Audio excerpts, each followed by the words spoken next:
வானவர்க்கு அரசனான வளம் தரும் குருவே உன்னை தேனான சொல்லெடுத்து செவி குளிரப் போற்றுகின்றேன்.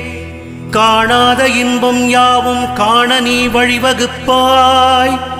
மீனமும் தனுசு முந்தன் மேலான வீடதாகும். பொன்னிறமுல்லையொடு புஷ்பராகத்தை ஏற்றாய். வண்ணத்தில் மஞ்சள் கொண்டாய். மரத்தினில் அரசை ஏற்றாய். எண்ணத்தில் நிற்கும் தேவா எளிதினில் வெற்றிதாராய். மண்ணினில் 16 ஆண்டை மறவாமல் நீயும் ஏற்றாய்.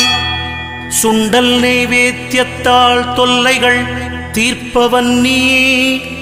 கொண்டதோர் யானை உந்தன் கொண்டாடும் வாகனம்தான்.